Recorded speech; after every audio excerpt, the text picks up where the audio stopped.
Servus, Glück auf und herzlich willkommen zu einer weiteren Folge des Taktikfuchses. Ja Leute, diesmal meine Aufstellung zum Spiel gegen Werder Bremen. Wir wissen natürlich noch nicht ganz genau, wer so am Start ist, weil ja Pressekonferenz erst morgen stattfindet, aber wir gehen mal von der Standardgeschichte aus. Bei De Ligt wissen wir es natürlich noch nicht. Da gucken wir gleich mal. Opa haben wir ja schon in dem Reaction gesehen, dass er schon wieder im Training dabei war und der Ligt war ja auch schon wieder im Lauftraining dabei. Ich könnte natürlich jetzt wieder einen Minjay reinstellen anstatt einen Opa. Aber dann kommen ja wieder die ganzen Klugscheißer raus. Finde ich schon wild. Ja, vielen lieben Dank für eure doch sehr zahlreichen Hinweise. Ich nehme diesmal mal den Opa. Ja, dass ihr euch wieder die Finger blutig tippen müsst. Neben Opa, ja, bin ich sehr gespannt. Ich kann es euch nicht sagen. Ich werde da mal ein De Ligt hinstellen. Natürlich mit einem Dyer als Alternative, aber der ist ja auch abgereist wegen irgendwelchen Dingen.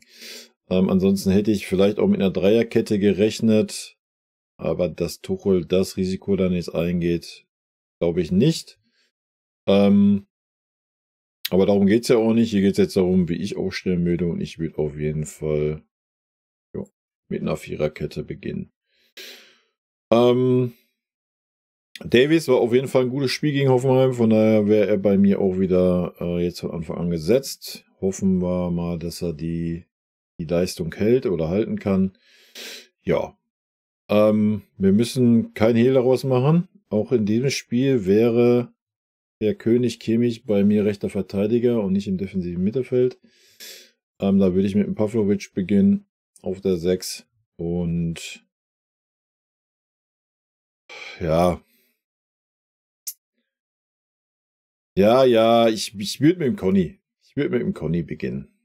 Wir waren überlegen, Guerrero spielerisch natürlich einen Tacken besser, aber ich will trotzdem mit dem Conny beginnen, einfach diese Pressingmaschine, ja, ich glaube, dieser Spielertyp einfach tut dieser Mannschaft gut. Ich würde mit dem Conny beginnen. Möglichkeiten haben wir genug. Wir sehen mit dem Goretzka, mit dem Guerrero, wobei es natürlich auch sein kann, wenn ein De Ligt und ein Dyer, weiß ich nicht, was da genau Phase ist, dass ein Goretzka vielleicht in der Innenverteidigung ran müsste, von daher mal abwarten. Vorne, ja, wir kommen natürlich um Sané nicht drum herum auf links. Ja, würde ich auch aufstellen, hat 2 Tore vorbereitet, auch wenn es jetzt nicht diese Sahne-Vorstellung war. 2 Tore vorbereitet, alles gut. Musiala kommen wir natürlich auch nicht drum herum. Warum sollten wir auch? Ja, für mich ganz klar. Und für mich auch ganz klar, ich will erstmal wieder mit Müller beginnen. Nicht, weil der Müller jetzt so eine bärenstarke Leistung gezeigt hat im letzten Spiel. Einfach, weil ich glaube, dass Müller dieser Mannschaft und auch gerade Musiala und vielleicht auch das Zusammenspiel mit dem Harry Kane einfach sehr gut tut. Ja, und bei mir wäre es jetzt auch nicht hier so ein 4-2-3-1, sondern bei mir wäre es schon, keine Ahnung, wie ihr es nennen wollt, 4-1-3-1. Ja, also ein Pavlovic wäre für mich schon der klare Sechser und ein Leimer der klare Achter. Ja, so wäre meine Startaufstellung. Natürlich, keine Frage. Erste Alternative ist King. Ja, ich weiß nicht, Trainingslager war mit sich dabei. Sollte King natürlich da bärenstark gewesen sein und Müller irgendwie, wir haben ein bisschen was von Müller gesehen, Abschlussschwäche. Klar könnte man auch einen Command von Müller erstmal vorziehen. Ja. Aber ich glaube einfach, die Anwesenheit von Müller ist wichtig und von daher wird Müller bei mir beginnen. Aber nochmal, wer jetzt, keine Ahnung, im Gegensatz zu Coman stark abgefallen oder um eine Klasse schlechter beim Trainingslager, dann wird auch bei mir ein King anfangen, ja. Aber das wissen wir halt nicht, weil wir, ja, da, oder ich weiß es zumindest nicht, weil wir da keinerlei Einsicht haben. Ja, ich habe es ja schon gesagt, Kimmich, rechter Verteidiger, hat es ordentlich gemacht gegen Hoffenheim, besser als im defensiven Mittelfeld, und Pavlovic hat man gleich gesehen, war viel präsenter, als es ein Kimmich war in dem Spiel auch, und von daher ja, gibt es da für mich keine zwei Meinungen. Fonsi, ja, haben wir natürlich einen Kretzig als Ersatz, ne?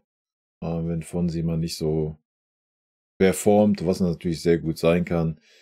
Sollte es komplett überflüssig sein, dass wir irgendwie ein Pressing-Wunder brauchen, oder wobei man ja auch sagen muss, ein Leimer ist ja nicht nur ein Pressing-Wunder, ja. Wir haben jetzt leider nicht so viele Spiele gesehen von Leimer bei uns auf der 8, aber wenn ihr da mal ein paar Spiele von Leipzig seht, also ich denke schon, dass ein Leimer da eine sehr, sehr gute Wahl ist. Aber ansonsten haben wir natürlich noch einen Guerrero als Alternative. Du kannst aber auch einen Guerrero für einen Musiala bringen, wenn da irgendwie was sein sollte. Du hast einen Tell, den ich persönlich nicht wirklich außen sehe, aber ich mache ihn trotzdem mal hier als Alternative rein. Was ein Harry Kane ausgewechselt wird, halte ich für unwahrscheinlich.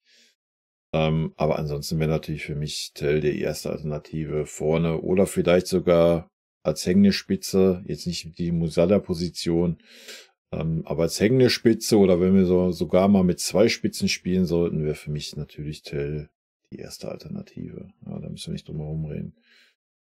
Nichts gegen Choupo. Ich weiß nicht, vielleicht hat Choupo seine Form wiedergefunden, dann kann er mit sich auch eine Alternative sein, aber alles, was ich bisher von ihm gesehen habe, unterirdisch. Serge Gnabry, keine Ahnung, wie weit der ist. Ja, muss wenn dann auch erstmal liefern, ist für mich jetzt aktuell noch nicht wirklich eine Alternative, die ich irgendwo sehe. Ansonsten, ja, haben wir es soweit, ne? Das ist, was unser Kader gerade hergibt. Natürlich hier bei Pavlovic kannst du natürlich hier, wir können ja auch hier noch einen Deon mit reinnehmen, ja, dass der hier gar nicht auf der Matte steht. Natürlich, ich sehe auch einen Goretzka als einen Sechser an. Ja, wenn er da Bock hat, das anzugehen, das zu spielen, könnte ich mir einen Goretzka der sehr gut vorstellen, weil er bringt auch alles mit, was man für diese Posi bräuchte. Aber natürlich kann er auch einen Achter spielen, so wie ein Leimer auch einen Sechser spielen kann. Also, ja, da sind wir ja super flexibel. Genauso ist es halt vorne mit dem Tell, der super flexibel ist, mit dem Müller, mit dem Musiala. Die können da rochieren, die können wechseln. Ja, ansonsten erwarte ich von Kimmich einfach ein paar Flanken. Ja, und ich denke, er kann auch als Rechtsverteidiger Einfluss aufs Spiel nehmen. Haben wir damals beim Philipp Lahm gesehen, dass das geht. Also von daher, das wäre meine Aufstellung. Wie gesagt, ich weiß jetzt leider noch nicht, ob noch irgendjemand ausfällt oder sonst was, weil die PK noch nicht war. Aber das wird mir morgen sonst alles zu knapp. Und von daher bekommt ihr heute schon mal den Taktikfuchs. Wie immer, haut mir gerne eure Meinung dazu in die Kommentare. Gerne auch eure Aufstellung. Was vielleicht noch interessant wäre oder interessant sein wird, dass wir dann vielleicht in der Lage sind, ich weiß nicht, inwieweit, wenn De Ligt fit ist und spielen sollte, obwohl ich glaube nicht, dass er über 90 Minuten spielen wird, selbst wenn er anfangen wird. Ich glaube, das Risiko wird immer nicht eingehen, von daher werden wir gegen Bremen noch keine Dreier- oder respektive Fünferkette sehen, also das brauchen wir gar nicht weiter ausführen. Aber wir werden in Zukunft diese Alternative dann haben mit dem Eric Dyer. Ich bin sehr gespannt. Ja, in diesem Sinne, Leute, rot-weiße Grüße gehen raus. Ich wünsche euch ein schönes Spiel. Sehr gerne könnt ihr mir auch hier eure Tipps fürs Spiel natürlich reintippern.